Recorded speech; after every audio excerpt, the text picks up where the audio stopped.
Salut à tous, j'espère que vous allez bien, c'est l'heure de l'analyse, prenez vos popcorn, c'est Body.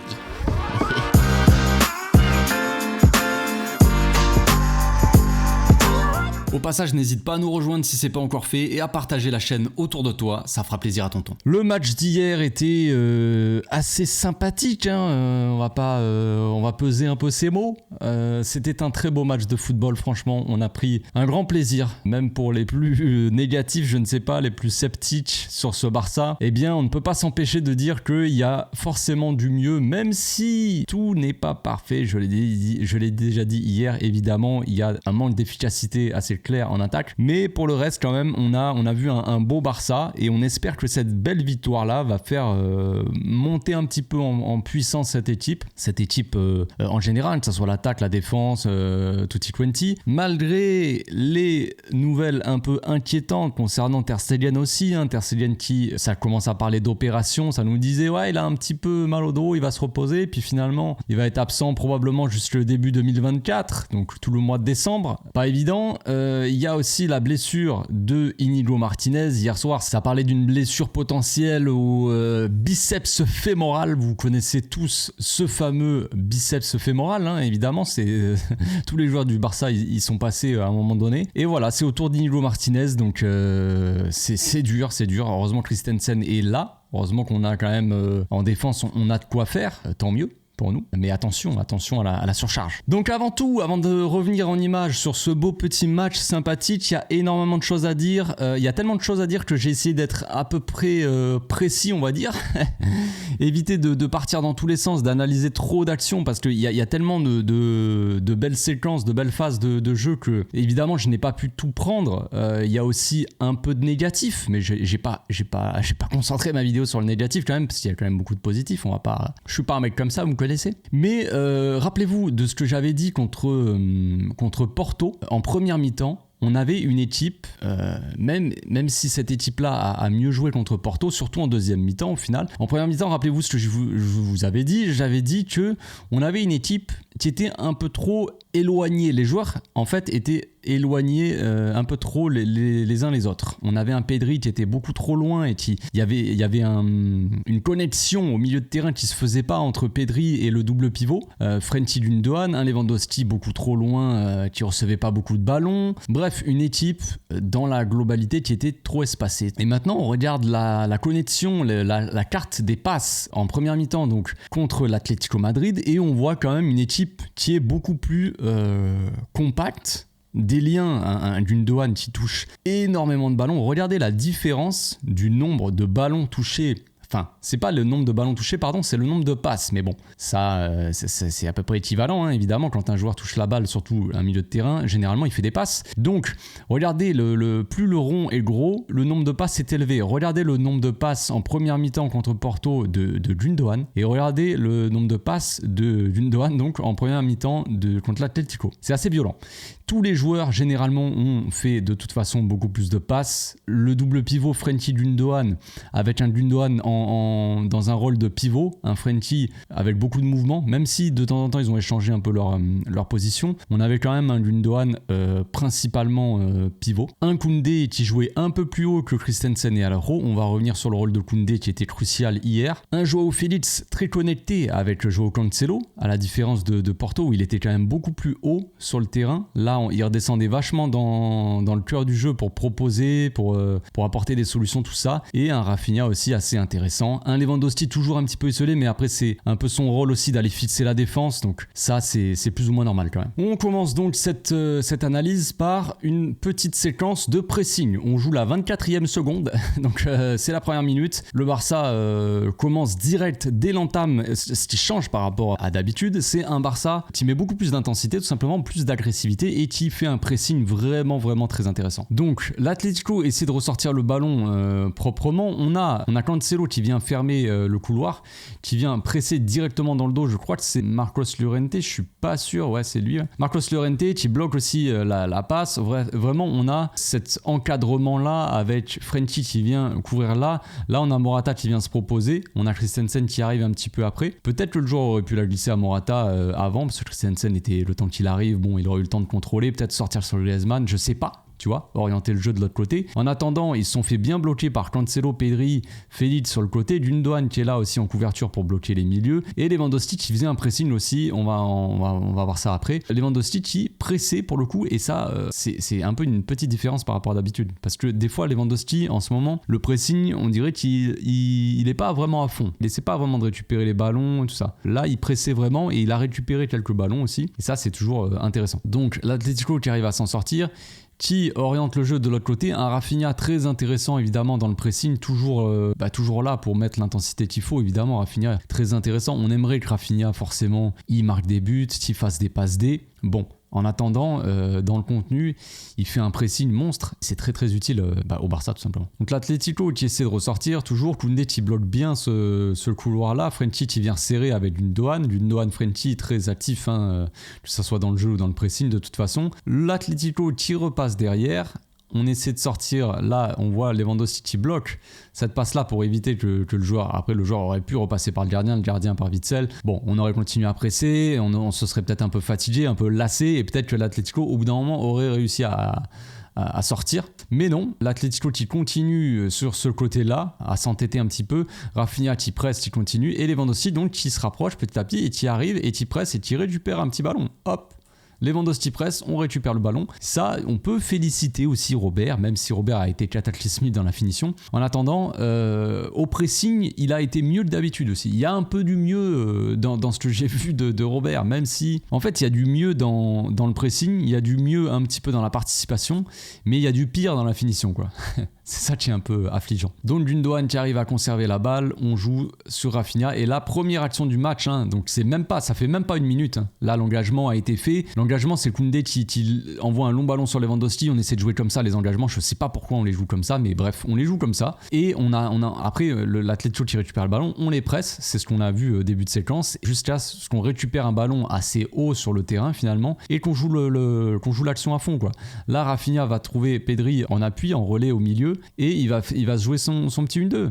Là, c'est toute la différence de qualité technique dans les petits espaces. Pedri qui glisse parfaitement le ballon pour Rafinha qui avance et qui réussit. Il est un peu en déséquilibre, il y a De Paul derrière lui qui le bouge un petit peu, donc c'est pas évident, et il réussit quand même son dribble, passer comme ça, tu sais pas comment il passe, mais il passe. Et le problème, Rafi, c'est ta finition, frérot, parce que là, il était passé, il avait fait le plus dur. Il a fait le plus dur, je comprends pas. Et sa frappe, elle est complètement foirée, quoi. C'est très frustrant de la part de Rafinha, parce qu'il fait tous les bons choix, les bonnes choses avant, tu vois. Et après, il arrive devant le gardien et il nous fait ça. Il nous tire une vieille saucisse là à côté. C'est compliqué. Autre séquence, bon là, on va voir un petit peu l'animation, entre guillemets. On avait un Koundé assez haut, comme on l'a vu, avec deux défenseurs centraux, Rodrigo de Paul qui était un peu obligé de sortir, mais ça on va le voir la séquence d'après. On va voir que Rodrigo de Paul, il avait un gros problème, c'est qu'il devait logiquement, on voit que l'Atlético ils défendent à 5 derrière, 5-3-2. On sait qu'on a eu des gros problèmes contre ce système-là, 5-3-2. On avait du mal à attaquer contre ces gros blocs-là, contre Mallorca, tout ça. Mais là, on a trouvé la parade, j'ai envie de dire, enfin. C'est pas les supporters qui l'ont trouvé, c'est Xavi, mais on va voir ça après, on va voir grâce à c'est le rôle clé de Koundé en fait. Bref, donc là le Barça a le ballon, Rafinha qui la donne à Koundé qui la donne à Gundogan, on fait tourner, on oriente le jeu à gauche, à droite. On arrive avec le ballon sur ce João Félix, pardon. Des fois, João Félix, souvent même, il était dans le couloir, et là, on a un Cancelo plus dans le cœur du jeu. Donc ça dépend des moments, en fait. Et c'est ça qui est intéressant avec les deux João, c'est qu'ils échangeaient un peu leur position. Des fois, on avait João Félix qui rentrait au cœur du jeu pour apporter un peu sa qualité, son soutien, vraiment se proposer, faire bouger un peu aussi cette défense. Et des fois, c'était Cancelo qui venait au cœur du jeu et João Félix qui collait la ligne, tu vois. Donc João qui sert Cancelo qui a cette qualité aussi de faire la passe, tout le temps les appels de João Félix. João Félix, tout le temps, très très souvent, il fait ses appels dans la profondeur. Il est rarement servi, mais il fait souvent cette petite passe là et après il fait une grande course. Et là, on voit qu'il y a l'espace. Cancelo le voit aussi. Il lui donne la balle. Bon, la balle est un peu vers l'extérieur. On a João Félix qui fait tourner un petit peu et qui revient derrière. Et là, on a concentré tout l'Atlético, tout le bloc côté gauche, et qu'est-ce qui se passe? Rafinha est seul de l'autre côté. On a réussi à attirer, c'est ça un peu le but de toute façon, à chaque fois je me répète, mais c'est souvent logique de toute façon, c'est pas une question de tactique du Barça, c'est la plupart du temps dans le football, c'est d'attirer tout le bloc d'un côté, renversement, et trouver des supériorités.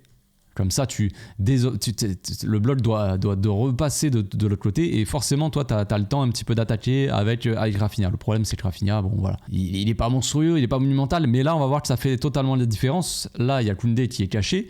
On voit tout le bloc donc, de l'Atlético qui est de ce côté-là, dans quasiment moitié de terrain. Et là, on a Koundé et Rafinha qui sont vachement écartés de tout ce bloc-là. Cancelo, la qualité derrière pour faire la transversale, pour Rafinha. Et là, Rafinha, il reçoit le ballon, il est seul. Il est seul. Il y a Koundé, mais je veux dire, en 1 contre 1, on va dire. Il y a l'Atlético, et on voit Rodrigo de Paul qui doit faire une grande course de je sais pas, 15 mètres pour venir défendre.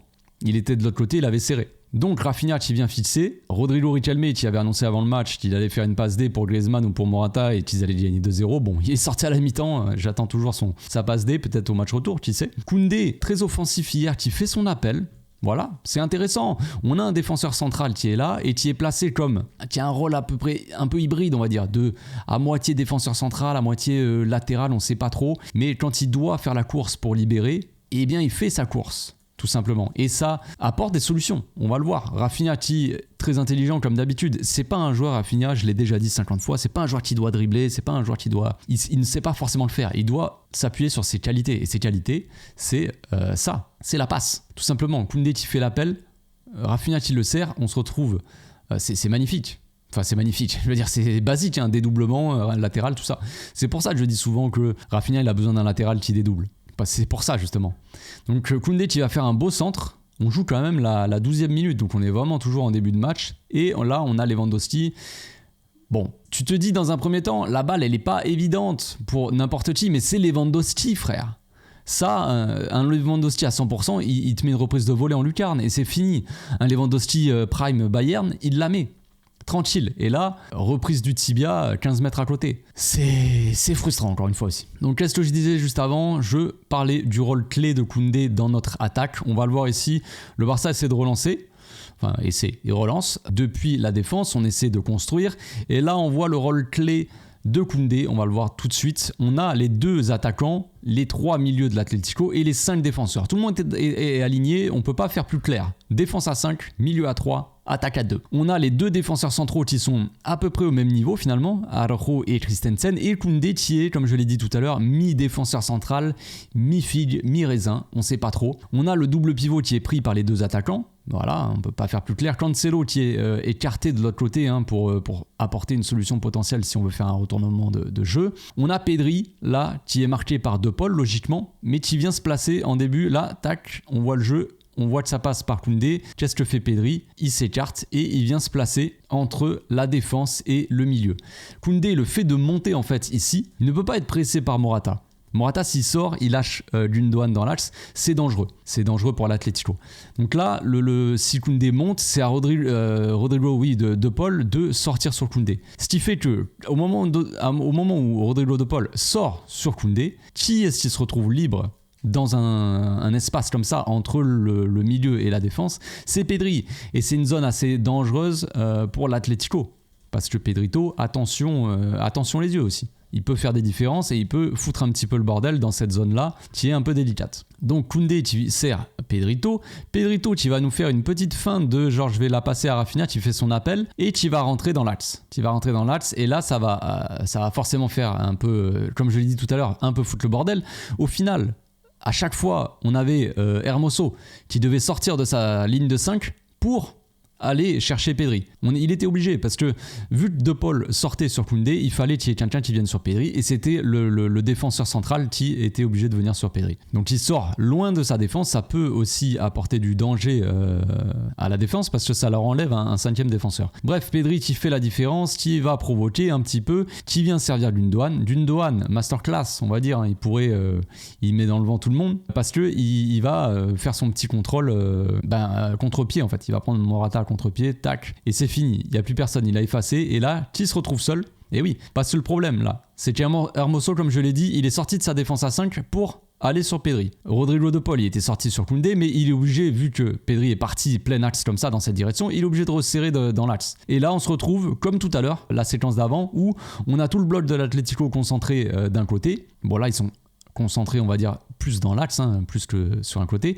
Mais encore une fois, on a Koundé et Rafinha qui sont complètement seuls dans ce couloir droit. Gundogan, qui a bien vu les choses, va servir à Rafinha. Le Riquelme, Rodrigo Riquelme, le piston gauche qui marque Rafinha, il était reparti dans l'axe parce que Lewandowski avait fait son appel là où Hermoso était sorti. Donc on a Gundogan qui va servir Rafinha qui a le temps, encore une fois, de faire son attaque parce qu'il est loin du latéral. Encore une fois, il est en 1 contre 1. Là, on est à 2 contre 2 au final. Rafinha face à Rodrigo Riquelme et Koundé qui est un peu marqué par Rodrigo de Paul, vite fait, hein, marqué, tu m'as compris, Rodrigo de Paul, disons qu'il suit le mouvement, il va venir pour aider, mais voilà, vous m'avez compris, on est à 2 contre 2 quoi. On a Rafinha qui, comme je l'ai dit tout à l'heure, Rafinha c'est pas son truc d'aller dribbler, d'aller machin, il faut qu'il combine par la passe tout simplement. Et il va trouver Pedri encore une fois dans l'axe qui vient comme l'action du début, la première minute où Rafinha fait un 1-2 avec Pedri qui se démarque et qui va trouver Rafinha dans la profondeur. Cette fois-ci, Rafinha demande le 1-2 mais rentre dans l'axe. Pedri, encore une fois, en point d'appui, en relais dans l'axe, va rechercher Rafinha en 1-2. C'est magnifique. C'est très beau, c'est ce genre de combinaison. Le problème, c'est que ça apporte pas grand-chose derrière, malheureusement. Là, on a Rafinha qui rentre dans l'axe, qui va s'enfoncer et qui fait sa passe trop tard en fait. Il aurait dû la faire en une touche pour Cancelo direct. On renverse le jeu. Là, il y a tout l'Atlético qui est concentré, on voit tous les joueurs d'axe, on voit qu'il peut pas passer là. Et là, on voit Griezmann qui revient. Donc, si tu veux faire la passe à De Jong, c'est trop compliqué, c'est trop proche. Là, ce qu'il doit faire Rafinha, c'est direct. Il l'envoie pour Cancelo, soit pour Félix, qui est là, à la limite. Même si il peut être attaqué direct, voilà. Mais Cancelo est complètement seul. Tu crois que c'est pourquoi qu'il écarte de l'autre côté. Donc là, tu dois servir Cancelo. Bref, il essaie De Jong, c'est intercepté. Et là, on a la contre-attaque directe de l'Atlético. Rodrigo de Paul qui laisse la balle à Griezmann. Et là, on va voir le contre-pressing du Barça, qui est assez efficace au final parce que on a quand même l'Atlético, on a tous les joueurs qui partent. Llorente, très intéressant. Moi, Llorente, c'est un joueur que j'aime beaucoup. Je sais pas pourquoi. J'aime bien son profil d'à moitié piston, milieu, latéral. Je pense qu'au Barça, lui, il serait très bon. J'aime beaucoup ce joueur. Donc on a Molina et Llorente qui partent vers l'attaque. Morata qui se dirige vers l'attaque. On a une équipe de l'Atlético qui part direct en contre-attaque et avec Rodrigo Riquelme aussi qui part à gauche, bien bloqué, bien suivi, on va dire, plutôt par Koundé. Le pressing de Pedri qui vient direct agresser, on va dire, Griezmann. Donc là, Griezmann, il n'a pas trop de solutions. Là, il peut pas vraiment se mettre sur son pied, on va dire, gauche et faire une transversale pour Molina parce qu'il y a Gundogan qui est proche. Pedri, il a juste à tendre son pied, il lui prendrait la balle s'il passait le ballon de ce côté-là. Donc il est obligé de tourner sur lui-même pour conserver le ballon et attendre un petit peu, trouver une solution un peu moins risquée, on va dire. Il va trouver une solution dans l'axe, vers l'avant. Donc, et là, on a, je sais pas, c'est Coquet, je crois, qui va essayer de trouver le défenseur, Hermoso. La passe, elle est un peu molle et on a quand même Rafinha qui, encore une fois, décisif, Rafinha qui met énormément d'intensité, énormément agressif dans son pressing, donc qui oblige un peu le dégagement vite, rapide d'Hermoso, quoi. Bref, après, c'est, le Cancelo à la tête. On va dire c'est sur Molina, je crois, qui essaie de le gêner comme il peut. La tête est un peu imprécise et Frenkie qui avait bien suivi. Frenkie, on le voit là, la course, on voit qu'il marquait Llorente. On voit Llorente qui déclenche sa course pour apporter son soutien si jamais lui fait une déviation. On voit Frenkie qui suit bien le mouvement et hop, l'action est finie. Frenkie était là. Voilà, donc une attaque intéressante avec un Koundé clé pour battre ce milieu en fait, cette organisation de l'Atlético Madrid et un contre-pressing assez efficace pour récupérer un ballon assez rapidement. J'ai pas regardé en combien de secondes on a récupéré le ballon, mais c'est un détail on va dire. Mais voilà, donc encore une fois, on pourrait dire que Koundé, ça c'est pour répondre à certains qui disent que contre Porto par exemple, c'est Cancelo qui a sauvé le match. Mais comprenez-moi bien, les joueurs sont très bons à certains postes et peuvent faire des différences, il n'y a pas de problème. Sauf que là, par exemple, le rôle de Koundé dans ce match-là, on pourrait dire, c'est Koundé, il a fait un bon match, donc c'est grâce à lui. Mais tout ça, c'est de la tactique. C'est de la mise en place, c'est de l'analyse en fait. Que Koundé monte et qu'il attire Rodrigo et que ça libère Pedri dans son dos, tout ça c'est fait exprès. Et c'est comme ça que le Barça a battu l'Atlético Madrid. et que Xavi a encore une fois battu Simeone. Alors là, c'est une petite sortie de balle. On a vu des sorties de balle intéressantes. On a un pressing. On va avoir une deuxième sortie de balle après, un peu plus avec un pressing un peu plus agressif de l'Atlético et un peu plus haut aussi. Le double pivot Gundogan, Frenkie, encore une fois très intéressant. Frenkie qui redescend quasiment à moitié comme un latéral gauche. On l'a déjà vu énormément de fois la saison dernière, déjà, avec un Baldé qui montait un petit peu plus haut et Frenkie qui venait un peu dans cette zone-là, en fait, de latéral gauche / milieu de terrain. Un Gundogan très axial, dans le rôle de pivot de Busquets la saison dernière, pour donner des exemples. Christensen, Araujo et Koundé à droite. Donc un Frenkie encore une fois intéressant. Cette fois-ci, Frenkie aussi, ce qu'on peut dire la dernière fois contre Porto, j'avais dit Frenkie, il a trop porté la balle. On m'a dit ouais t'abuses, Frenkie il a fait un bon match. Et c'est pas parce qu'il porte beaucoup la balle et que des fois il la lâche pas qu'il a fait un mauvais match, attention. Frenkie encore une fois a fait une masterclass hier soir, et la différence par rapport à Porto et contre le Rayo Vallecano, c'est que Frenkie il a beaucoup plus lâché son ballon et on a vu du coup. Qu'est-ce qu'on a vu? Eh bien, on a vu du football, quoi, tout simplement. Frenkie, des fois, il doit savoir garder le ballon quand c'est vraiment utile, c'est-à-dire qu'il doit casser des lignes quand t'as pas de solution. Il a cette qualité, c'est un des meilleurs, voire le meilleur joueur du monde dans ce domaine-là. Quand il doit sortir sous pression, sous un pressing intense et qu'il n'a pas de solution et qu'il attaque, il casse des lignes à lui tout seul en attaquant, il est imprenable en fait, tout simplement. C'est le meilleur. Mais des fois, là, tu as la solution, par exemple, avec Gundogan, et qu'est-ce qu'il va faire? Il va faire la passe, tout simplement. Là, on a donc Llorente qui monte sur Frenkie. Là, c'est le rôle inverse. C'est-à-dire que tout à l'heure, on avait Rodrigo de Paul, le milieu à 3 de l'Atlético Madrid. On a Rodrigo de Paul, Koké et Llorente. Tout à l'heure, c'est Rodrigo de Paul qui sort sur Koundé et qui libère Pedri. Cette fois-ci, c'est Frenkie qui attire Llorente, Cancelo complètement libre et Félix qui vient aussi apporter son soutien, qui vient apporter une solution en fait, tout simplement, au milieu. Donc Koké est attiré par Félix, attiré, vous m'avez bien compris, je veux dire attiré, bref. Donc Gundogan qui vient dans le dos des deux attaquants et qui se rend disponible, Frenkie qui lâche le ballon pour Gundogan tranquillement, Gundogan qui se retrouve face au jeu et qui va tout simplement servir Félix qui était sorti. Là concrètement, tout à l'heure Hermoso il a suivi Pedri, mais là Witsel il peut pas suivre Félix, c'est trop haut là il va pas. Si Witsel il sort sur Félix à cet endroit là, c'est un peu dangereux, ça peut être dangereux pour Lewandowski qui parte seul, il se retrouverait seul face à Jiménez, cet assassin qui a essayé de l'assassiner dans le dos. Lewandowski lui a mis un coup de genou dans le dos hier, c'était monumental, mais bon bref. Donc Gundogan après qui va servir Félix, on va attaquer, tac, il va y avoir un corner, là le centre va être contré, mais tout ça pour montrer, ça c'était juste pour montrer la sortie de balle. Autre sortie de balle, cette fois-ci comme je le disais, un Atlético Madrid un peu plus haut. Là on a Rodrigo Riquelme qui est vraiment très haut au niveau de Koundé pour bloquer la potentielle passe. Voilà, si Iñaki la donne à Koundé, il est là. On a Morata qui est entre Gundogan et Ronald. On a Koké carrément qui est monté sur Gundogan et qui va presser le gardien. Christensen qui est là et qui est pris potentiellement par Griezmann. Frenkie qui est là donc, et Llorente qui lâche pas Frenkie. On a Joao Félix qui est redescendu assez bas pour apporter solution. Et toujours Cancelo un petit peu seul, mais à mon avis Molina ne doit pas être très loin. Donc Iñaki qui va servir Christensen qui va servir Cancelo qui redescend. Ça, c'est un problème qu'on avait contre Porto. Des fois, on n'avait pas de solution parce que Cancelo jouait trop haut. En première mi-temps, je parle, bien sûr, parce qu'en deuxième, il a rectifié le truc. En première mi-temps contre Porto, Cancelo jouait trop haut et redescendait pas assez aidé pour les sorties de balles, tu vois. Et là, il redescend tout simplement. Là, quand Frenkie joue assez bas, Cancelo, il doit être un peu plus haut. Mais si on n'a pas de solution et si ton adversaire, il te presse très haut, il faut que tu redescendes aussi pour apporter un petit peu des solutions. Sinon, on se retrouve forcément bloqué. Donc, Cancelo qui a le ballon, Frenkie qui déclenche sa course. Là, on a Koké, oui, qui est très haut. On a Félix qui attire Llorente aussi. Là, on se retrouve. Llorente, c'est pas qu'il fait le malin, mais disons, il vient presser Frenkie.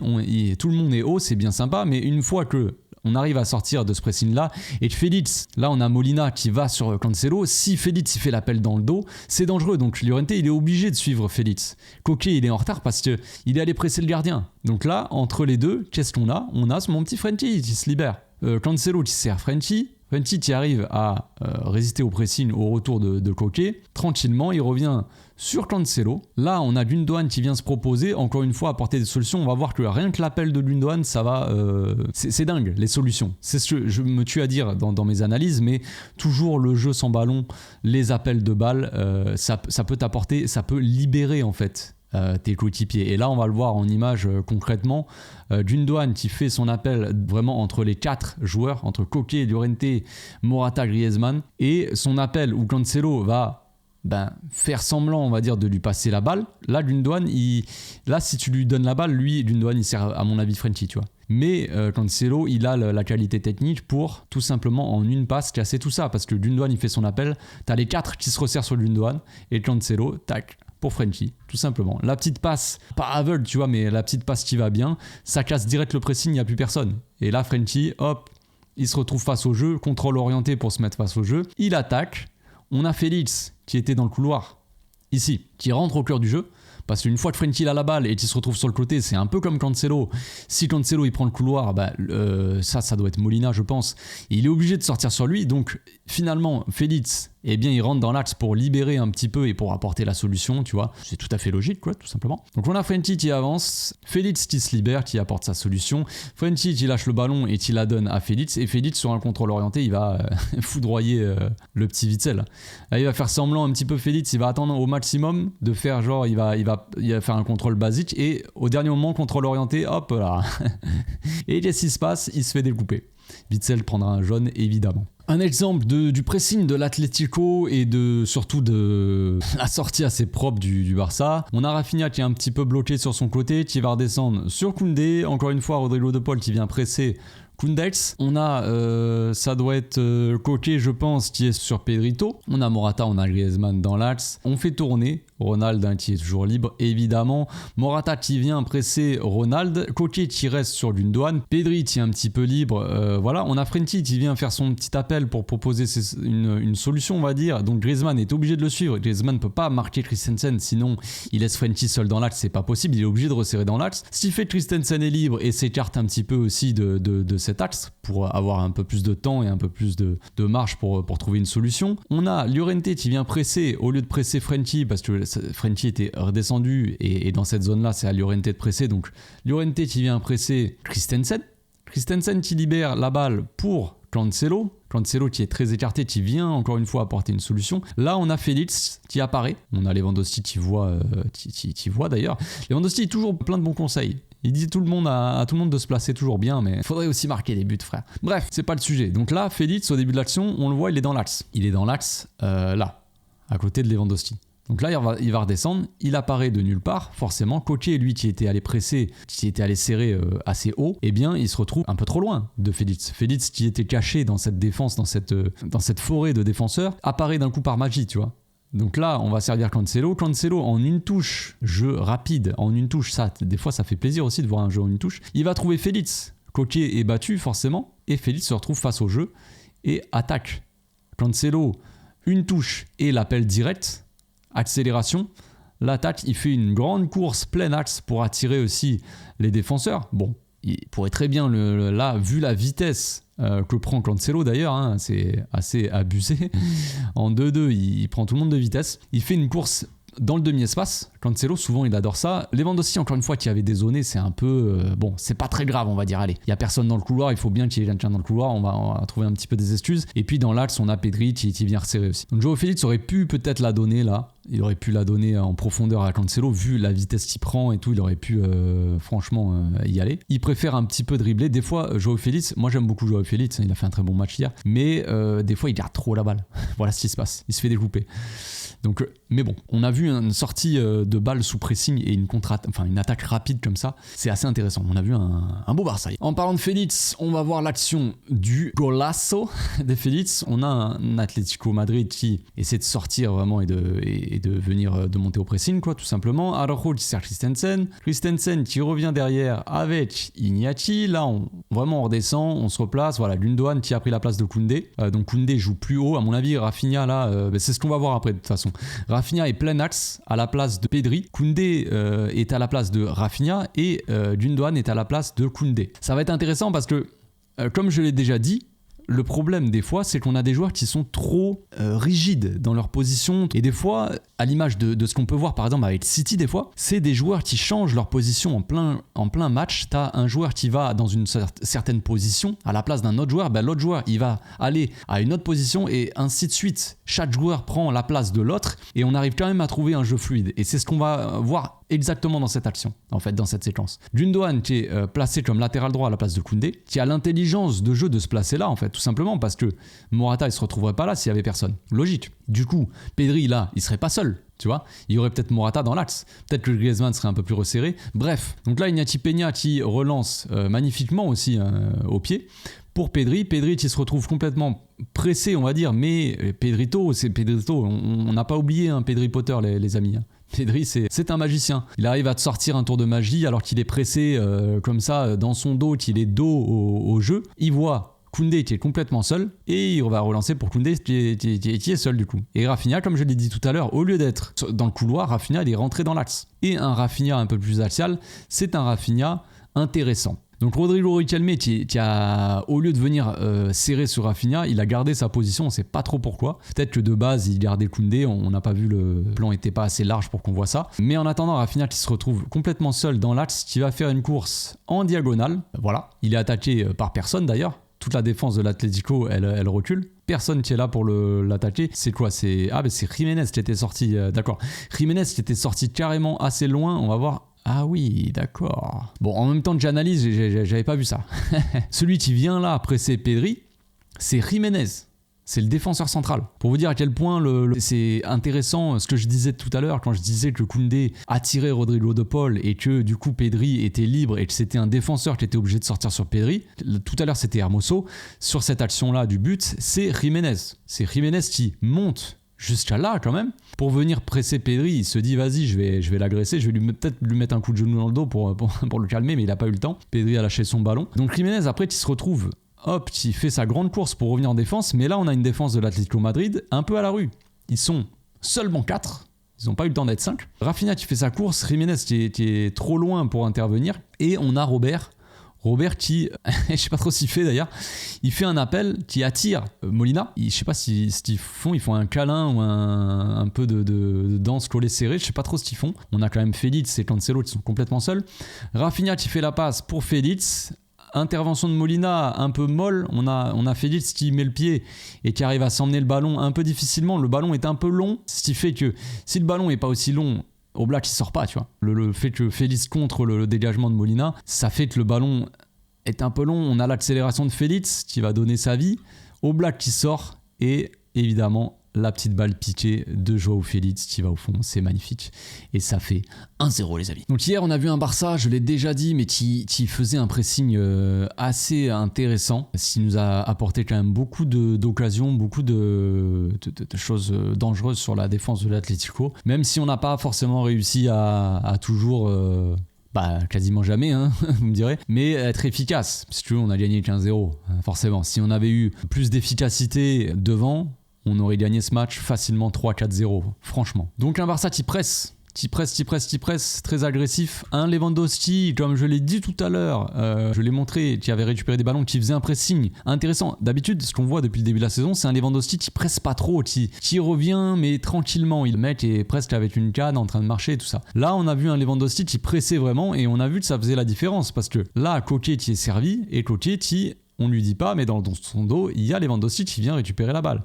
Gundogan qui se retrouve avec le ballon, qui fait une petite feinte de je vais partir à l'intérieur et qui sert Lewandowski dans le couloir. Lewandowski qui est complètement seul, Gundogan qui fait son appel. Je libère la balle, je fais mon appel dans la profondeur, tout simplement. Il fait un appel, il est là, bras ouverts, viens me faire un câlin frérot, donne-moi le ballon. On a Félix qui vient fixer aussi la défense, donc on a Jiménez, il sait pas quoi faire. Là, on aurait pu voir presque un petit peu son short qui est un petit peu qui change de couleur, mais non. Donc Lewandowski qui va servir Gundogan. À ce moment-là, on a Jiménez qui sort, qui est un petit peu obligé de sortir sur Gundogan pour fermer un peu l'angle de tir. Et on a Gundogan qui va servir Joao Félix Joao Félix qui va se faire agresser par Hermoso. Hein. Bon là peut-être qu'il aurait dû tirer du gauche, Félix. Je sais pas trop ce qu'il tente. Il fait une petite frappe extérieure. Bon, c'est pas ça qui va battre Oblak. Oblak, ça reste quand même un très très bon gardien. Agression d'Hermoso qui on ne voit pas trop. C'est pas évident, mais on a tous vu les ralentis. Qui vient arracher la cheville de Joao Félix. Mais bon. Le tacle est rude, mais apparemment ça joue. Pas d'intervention de VAR, rien. Hier, si on a autant dominé le match aussi, c'est parce que nos milieux étaient tout simplement, comme je l'ai dit, un masterclass. Là, on joue la deuxième mi-temps. Bon, le Barça est très dominateur, hein, encore une fois. On est assez pressé et dans un petit périmètre, on a les 3 milieux là qui sont assez proches, qui sont connectés. Frenkie qui est libre, Pedri qui va faire son appel et qui va attirer aussi les joueurs. Gundogan qui va servir donc Frenkie. Hop, qui est libre. Frenkie, qui va revenir. Hop, Tissé qui est libre. C'est Pedri encore une fois. On a Hermoso qui est obligé de sortir pour venir marquer Pedri parce qu'ils n'avaient pas de solution au milieu de terrain. Vu qu'au milieu de terrain, on avait la supériorité, on avait Koundé qui a tiré généralement, pas sur cette action, mais Koundé qui a tiré Rodrigo de Paul. Et derrière, on avait un double pivot, Gundogan, Frenkie, avec un milieu Pedri qui était très libre et qui bougeait énormément aussi.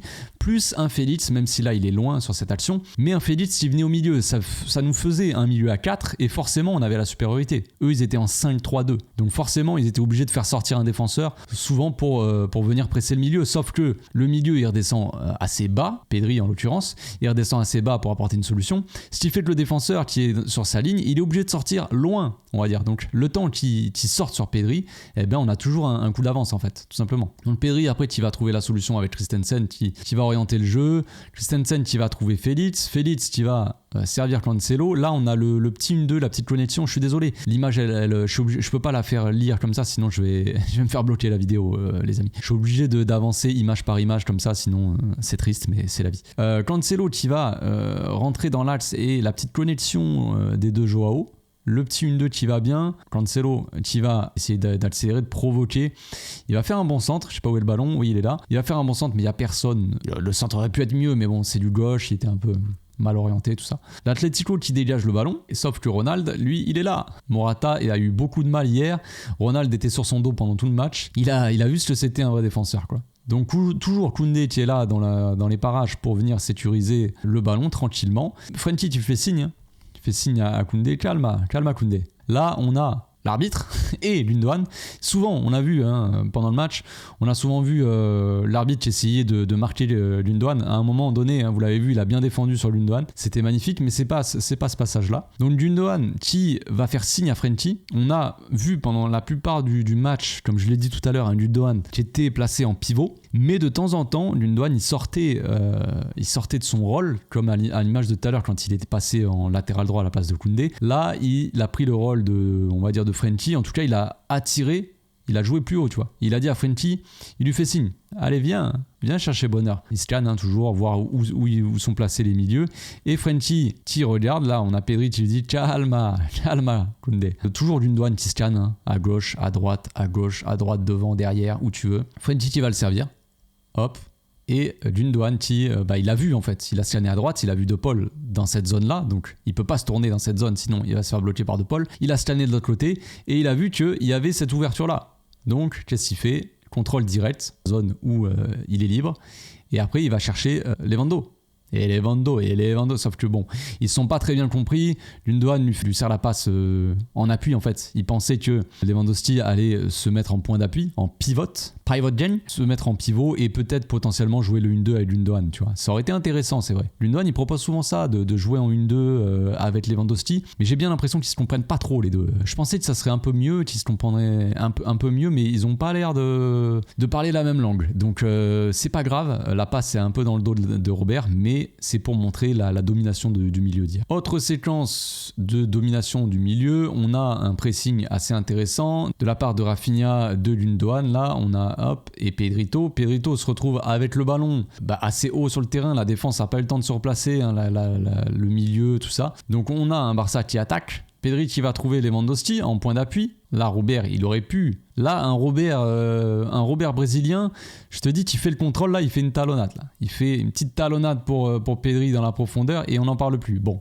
peut-être trop demandé. Donc Robert sert Félix. Félix, tu aurais pu potentiellement s'ouvrir l'angle de passe, faire une petite balle piquée pour Gundogan. Bon, je dis pas que c'est simple, mais il aurait pu, disons, s'il l'avait vu. On a un Barça qui ressort pour trouver des solutions. On repose le jeu, pas de précipitation, on domine. On garde le ballon, on fait tourner et quand on a la solution pour attaquer à nouveau, on attaque. Donc un Cancelo qui est placé là cette fois-ci à la place de Frenkie. Finalement, un Gundogan qui était très haut, qui est là. Rafinha dans l'axe avec Pedri. Bref, une équipe du Barça qui vient d'attaquer, qui est un peu désorganisée. On voit Gundogan redescend pour apporter une solution aussi dans cette zone-là. Christensen qui a le ballon. On voit en ce moment un Christensen qui joue un peu trop sécure, tu vois, à mon goût. Et là, c'est l'inverse. On a vu un très bon Christensen hier. Là, on a Gundogan qui vient demander la balle. La passe qui ne serait pas risquée, ce serait soit Gundogan, tu vois, qui sert pour Ronald Koundé, comme d'habitude, et on contourne ce bloc. Sauf que la différence aussi qu'on a vu avec ce Barça-là hier, c'est qu'on n'hésitait pas à passer dans l'axe, même si depuis le début de la saison, les 5-3-2, on n'aime pas beaucoup. C'est un gros bloc, on a beaucoup de joueurs axiaux et ça nous oblige, c'est ce que j'avais dit dans l'avant-match, que l'Atlético Madrid allait jouer probablement en 5-3-2. Ils ont très bien vu que contre Mallorca, tout ça en début de saison, on n'arrivait pas, mais je cite Mallorca parce que ça m'avait choqué tellement c'était horrible, mais il y avait d'autres matchs comme ça, sauf que à l'époque, il n'y avait pas Pedri et il n'y avait pas Frenkie. C'est ça aussi qui fait la différence. Donc, beaucoup de joueurs, une grosse densité dans l'axe et une équipe qui est forcée à passer par les côtés et donc à être un peu moins dangereuse parce que si tu passes par les côtés tu vas faire un centre mais tu as des joueurs quand même assez costauds dans l'axe qui peuvent défendre. Bref, la différence c'est que là on a Frenkie qui est seul et on a un Christensen qui n'hésite pas à lui faire la passe et plein axe, tu vois. Pourtant il y a des joueurs mais on ose, une équipe qui ose. Un Frenkie, tu peux lui faire confiance. Frenkie, lui, il a scanné là, tac. À partir de ce moment-là, il sait où sont les joueurs, il sait qu'il y a de l'espace là. Il a 5-6 mètres derrière lui, c'est bon, il peut y aller. Donc Christensen qui va le servir, hop, il sait que derrière c'est bon, il peut faire son contrôle orienté. Il fait son contrôle, il se met pas complètement dos au but, il se met un peu 3/4, tu vois. Il reçoit le ballon, contrôle orienté, hop, il attaque. Donc ça, c'est quasiment la même action que la séquence d'avant, sauf que tout à l'heure, c'était Frenkie qui fait la passe à Gundogan et qui attaque, sauf que Gundogan, il allait de ce côté-là. Là, c'est autour de Frenkie, de Gundogan d'être un peu plus bas, et c'est Frenkie qui attaque, mais de l'autre côté. Il tente sa frappe, la frappe est contrée, ça revient pour Pedrito qui feinte, et là, on s'est pas trop compris. Frenkie attendait la balle ici et Pedri pensait qu'il allait faire son appel dans la profondeur. Là, ça aurait été Frenkie, il aurait été face à Oblak. Donc Pedri lui fait une petite passe entre les deux défenseurs. C'est très bien joué de la part de Pedri. Pour moi, c'est ce qu'il faut faire. Sauf que Frenkie, au début, il la demande pas là. Il la demande là, il la demande dans les pieds. Donc du coup, il s'y attend pas. Disons qu'il est un peu en retard du coup. Et Pedri fait la passe. Ils se sont mal compris, mais c'était très bien joué quand même. On va se concentrer un petit peu sur une action de Rafinha. On en a vu une en début de match où Rafinha il loupe complètement sa frappe. Cette fois-ci, on va avoir une belle frappe, malheureusement qui touche le poteau. Mais j'ai envie de mettre en lumière aussi le match de Rafinha qui n'a pas été récompensé. Il a fait un bon match, j'ai trouvé, qui n'a pas été récompensé malheureusement. Donc on a toujours un pressing, l'Atlético qui est très dégueulasse. Il y a plus de blocs, ils n'arrivent plus à sortir les ballons. Là, en tout cas sur cette séquence, et ils dégagent, ils balancent un long ballon devant parce qu'ils n'ont pas trop de solutions. Sauf que derrière, on a des joueurs de tête. Là, il y a Christensen qui est là, qui a fait une masterclass aussi, Christensen hier, qui prend le ballon de la tête. On se retrouve avec le Rafinha qui a le ballon ici et une défense qui est complètement éclatée. Éclatée dans le sens où là, on a le piston gauche qui est là, qui est censé prendre Rafinha, qui est là, qui était en phase d'attaque. C'est bon, ils avaient donné tout pour l'attaque, les mecs, ils étaient très mal placés. Donc là,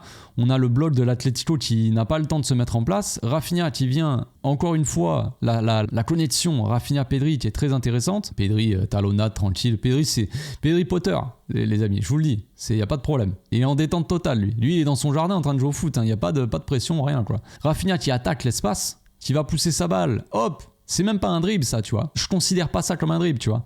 Parce qu'il a pas fait de passement de jambe, il a pas fait de 1 contre 1, de provocation en duel 1 contre 1. Mais là, c'est là que Rafinha est intéressant parce qu'il a la puissance athlétique pour attaquer l'espace justement et prendre de vitesse les mecs qui sont en retard. Là, le gars tente un tacle désespéré. Rafinha qui prendre vitesse toute la défense et qui arrive à l'entrée de la surface. Il aurait pu la glisser à Félix, évidemment, mais c'était aussi bien joué de sa part de tenter une frappe. Il a une frappe intéressante, Rafinha. Il a un très bon jeu de passe déjà, ses centres sont bien, ses centres sont très puissants, très, très forts et assez précis. Tellement fort et précis que Lewandowski l'a pris en pleine poire et a failli se casser le nez, mais bon bref, il fallait mettre la tête, Robert, il fallait pas mettre ton nez. Et Rafinha donc là qui arrive à l'entrée de la surface et qui tente sa frappe, très très compliqué à venir prendre pour le goal, parce qu'il faut que le goal s'allonge rapidement. La balle elle est forte, puissante, ras de terre, le gardien c'est très compliqué d'aller la chercher. La frappe elle est croisée, très compliqué pour lui d'aller chercher la balle, tu vois. Il était complètement battu, sauf que ça touche le poteau, c'est pas de chance,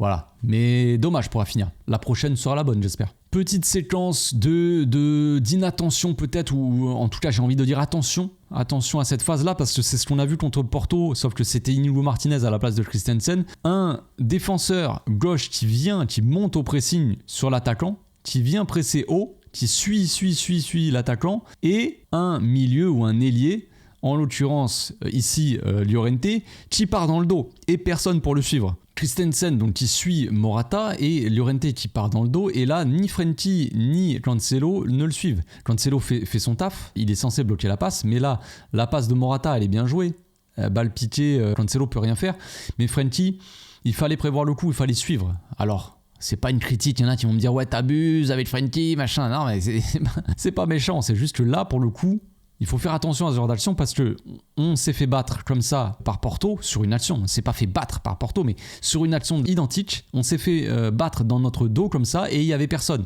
La dernière fois c'était Gundogan qui a pas suivi, là cette fois-ci c'est Frenkie, je sais pas s'il l'a vu mais en tout cas il est en retard. Après Frenkie fait sa course tout ça et il va essayer de bloquer un petit peu comme il peut Llorente, l'attraper, mais c'est trop tard. Llorente qui a la qualité de passe aussi pour envoyer de l'autre côté, c'est très bien joué. Araujo qui suit, je crois que c'est le Correa peut-être. Koundé qui est de l'autre côté sur, ça doit être Lino je crois, qui est là, et Griezmann qui est un peu seul. On est en retard. Là ils sont à 3 contre 2 là. Là c'est hyper dangereux, gros danger sur la défense du Barça. Lino qui hésite un peu trop peut-être, qui fait, je sais pas s'il fait le bon choix, je pense que oui. Je pense qu'il fait le bon choix pour Griezmann qui part dans le dos, mais après c'est compliqué parce que Ronald a suivi. Et une fois que Ronald l'a suivi, t'es mort. Soit il te découpe, soit il contre. Bon là, il a fait ni l'un ni l'autre, mais il a bien gêné Griezmann. Mais là, ça aurait pu être très très dangereux. Et après, heureusement, la frappe n'est pas cadrée. Peut-être que Iñaki l'aurait arrêté, mais là, le réflexe, la balle, elle part fort. Si elle part au premier poteau, qu'elle est cadrée en lucarne, Iñaki, il a pas le temps. Et ça fait but. Donc attention comme ça, quand Christensen ou quand un défenseur sort sur le pressing d'un attaquant, attention dans le dos, les milieux ne couvrent pas. Et ça, c'est gros danger. On va mettre aussi en lumière Koundé, qui a fait un très bon match hier. Je l'ai montré tout à l'heure, Koundé, son rôle offensif. Mais défensivement, il n'est pas dégueu, le Koundé. Je crois qu'hier soir, il s'est pas fait dribbler une seule fois. Là, on voit un Koundé qui recule, qui va laisser un petit peu... Je crois que c'est Lino, peut-être qui est rentré. Je crois qu'il était rentré à la mi-temps. Il va le laisser un petit peu attaquer. Gundogan qui bloque la potentielle passe pour Griezmann. Hop, il resserre les deux, et à partir du moment où Lino il a plus de solution, c'est là que Koundé, hop là, il sort, il met son pied et c'est fini. Action terminée, il a reculé, il a laissé avancer. Une fois qu'il a plus de solution, qu'il est obligé d'attaquer Lino, et c'est là que Koundé attaque. Il pique comme une abeille, il sort, voilà. Là on récupère la balle tranquillement, et là on va voir la qualité aussi technique pour sortir le ballon. Koundé qui hop, feinte, il part là. Il met son bras aussi pour bloquer. Bref, donc Koundé qui sort du pressing, pareil, là il va feinter de faire sa passe à Pedri, il va tromper le côté, accélération, hop là. Et là on se retrouve sortie de pressing, Koundé qui récupère un ballon assez bas, et on se retrouve avec Koundé qui attaque. Et on est en totale supériorité. Encore une fois, l'action n'ira pas bien loin, parce que Rafinha va essayer de dribbler, malheureusement pour lui. Mais voilà, on est en supériorité là, c'est dommage. Donc Rafinha qui a la balle, on va finir l'action, mais Eti va essayer de provoquer le défenseur. Voilà, l'action s'arrête là, c'est fini.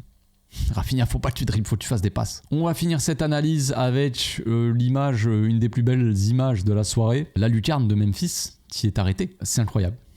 C'est incroyable parce que voilà, l'image elle est magnifique. On a Iñaki qui s'envole quoi. La balle, regardez la balle où elle est quoi. Elle est pas en totale lucarne, elle est pas là certes, parce que si elle est vraiment là c'est très compliqué, mais regardez à quel point Iñaki s'envole quoi. C'est magnifique. Tout simplement, c'est un arrêt qui vaut un but ça. Sachant que j'ai pas mis son arrêt en fin de match sur Correa où il fait un arrêt d'Ibu Martinez. Là c'est un très bel envol. Elle est sous la barre. veux dire, elle est très bien placée, la frappe. Et Iñárritu, il s'envole comme ça pour arrêter, pour dévier la balle. Il peut que la dévier, mais il la dévie sur la barre. C'est magnifique. Et on a Lamine après, d'ailleurs, qui est là pour dégager la balle. On peut souligner. On a aussi l'action sous cet angle-là. Vraiment l'envol, quoi. La détente. C'est incroyable. Hein. Il faut bien récompenser aussi, mettre en lumière les gardiens de but aussi. Quand ils sont aussi décisifs que ça, on a des belles actions, on a des milieux de terrain qui sont très techniques, des attaquants qui font des gestes techniques. Enfin, dans le football, je parle, hein, évidemment. Sur Barça, des gestes techniques, on ne connaît pas trop. Mais des attaquants qui marquent des beaux buts, un João Félix, balle piquée, tout ça, c'est toute la technique des joueurs offensifs qu'on peut mettre en lumière. Mais quand on peut mettre en lumière comme ça un gardien de but qui, finalement, un gardien de but est là pour ça, quoi. Évidemment, Barça, il doit savoir relancer, nous aider, tout ça, comme sur le but où il fait sa belle relance pour Pedri. Mais un gardien de but, c'est ça aussi. C'est assez ingrat comme poste parce que il suffit que le Barça fasse un bon match, mais que le goal, sachant que là, s'il prend le but, c'est pas un scandale. La balle, elle part tellement bien que c'est compliqué de l'arrêter, tu vois. Mais c'est un poste très ingrat, gardien de but. Surtout.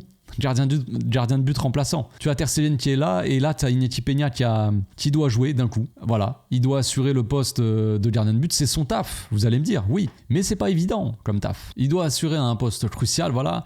On sait qu'on encaisse beaucoup plus de buts que la saison dernière, on a une défense moins sereine, tout ça. Et voilà, tout simplement, Iñaki qui s'envole pour empêcher une lucarne, c'est beau. On va finir là-dessus les amis. C'est tout pour aujourd'hui. Je pense que l'analyse est assez longue comme ça, mais voilà, il y avait quand même beaucoup de choses à dire. Donc on se retrouve demain pour la FAQ. D'ici là, portez-vous bien, passez une belle fin de journée. Ciao.